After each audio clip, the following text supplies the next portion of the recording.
राजधानी दिल्ली। रात के 12 बजे थे। रात का सन्नाटा और अचानक दिल्ली, मुंबई, नागपुर में चारों ओर फोन की घंटियां बज उठी। राजभवन मौन था, संसद मौन थी, राष्ट्रपति भवन मौन था। हर कोई कश्मकश में था। शायद कोई बड़ा हादसा हुआ था। यह किसी बड़े हादसे या आपदा से कम नहीं था। कोई अचानक हमें छोड़कर चला गया था, जिसके जाने से करोड़ों लोग दुख भरे आंसुओं से विलाप कर रहे थे। देखते ही देखते मुंबई की सारी सड़कें भीड़ से भर गई। पैर रखने की भी जगह नहीं बची थी मुंबई की सड़कों पर, क्योंकि पार्थिव शरीर मुंबई लाया जाना था और अंतिम संस्कार भी मुंबई में ही होना था। नागपुर, कानपुर, दिल्ली, चेन्नई, मद्रास, बेंगलोर, पुणे, नासिक और पूरे देश से मुंबई आने वाली रेलगाड़ियों और बसों में बैठने को जगह नहीं थी। सब जल्द से जल्द मुंबई पहुंचना चाहते थे और देखते ही देखते अरब सागर वाली मुंबई जनसागर से भर गई। कौन था यह शख्स जिसके अंतिम दर्शन की लालसा में जन सैलाब रोते बिलखते मुंबई की ओर बढ़ रहा था?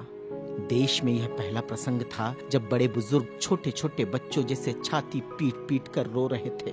महिलाएं आक्रोश कर रही थी और कह रही थी, मेरे पिता चले गए, अब कौन है हमारा यहाँ। चंदन की चिता पर जब उसे रखा गया तो लाखों दिल रुदन से जल रहे थे।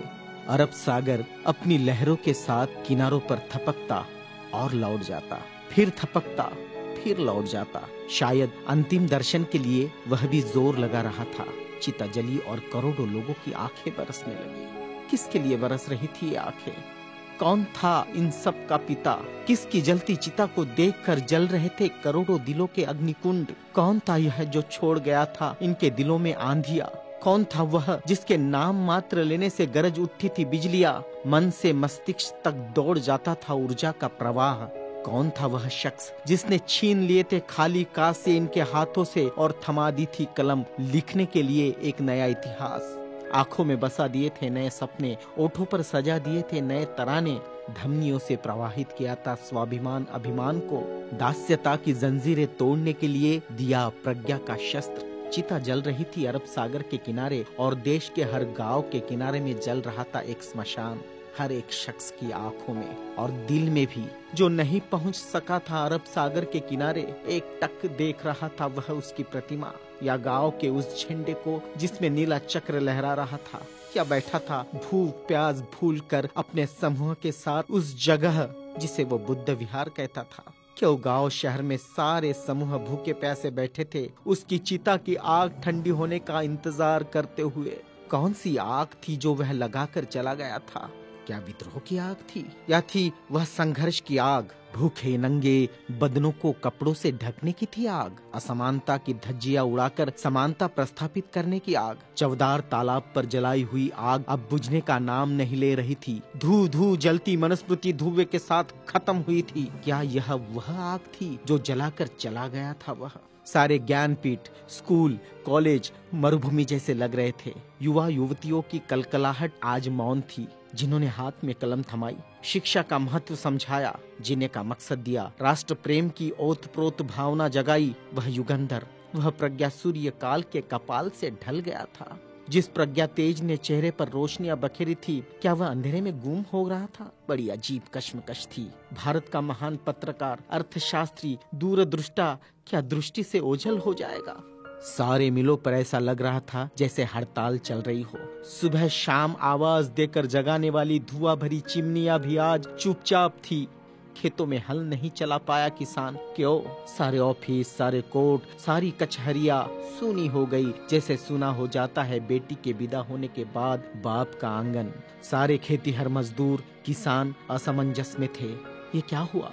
उनके सिर का छत्र छीन गया। वह जो चंदन की चिता पर जल रहा है, उसने ही तो जलाई थी जबरान जोत। मजदूर आंदोलन का वही तो था आधुनिक भारत में मसीहा। सारी मिलों पर होती थी जो हड़ताल आंदोलन अपने अधिकारों के लिए, उसकी प्रेरणा भी तो वही था जिसने मजदूरों को अपना स्वतंत्र पक्ष दिया और संविधान में लिख दी वह सभी बातें जिन्होंने किसानों, खेतीहारों, मजदूरों के जीवन में खुशियां बखेरी थी। इधर नागपुर की दीक्षा भूमि पर मातम पसरा था। लोगों की चीखें सुनाई दे रही थी, बाबा चले गए, हमारे बाबा चले गए। आधुनिक भारत का वह सपुत्र जिसने भारत में लोकतंत्र का बीजारोपण किया था, जिसने भारत के संविधान को रचकर भारत को लोकतांत्रिक गणराज्य बनाया था, हर नागरिक को समानता, स्वतंत्रता और न्याय का अधिकार दिया था, वोट देने का अधिकार देकर देश का मालिक बनाया था। क्या सचमुच वह शख्स नहीं रहा? कोई भी विश्वास करने को तैयार नहीं था। लोग कह रहे थे, अभी तो यहाँ बाबा की सफेद गाड़ी रुकी थी, बाबा गाड़ी से उतरे थे सफेद पोशाक में, देखो अभी तो बाबा ने पंचशील दिए थे। 22 प्रतिज्ञाओं की गूंज अभी आसमान में ही तो गूंज रही थी। वो गूंज शांत होने से पहले बाबा शांत नहीं हो सकते।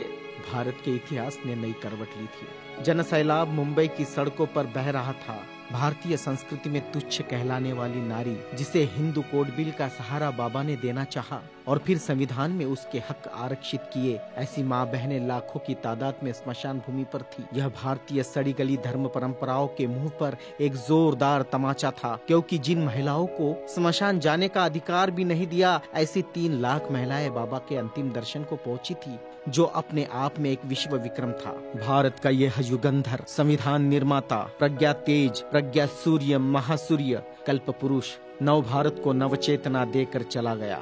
एक ऊर्जा स्रोत देकर, समानता, स्वतंत्रता, न्याय, बंधुता का पाठ पढ़ाकर, उस प्रज्ञा सूर्य की प्रज्ञा किरणों से रोशन होगा हमारा देश, हमारा समाज और हम। और पूरे विश्वास के साथ हम आगे बढ़ेंगे हाथों में हाथ लिए, मानवता के रास्ते पर, जहाँ कभी सूर्यास्त नहीं होगा, जहाँ कभी सूर्यास्त नहीं होगा, जहाँ कभी सूर्यास्त नहीं होगा।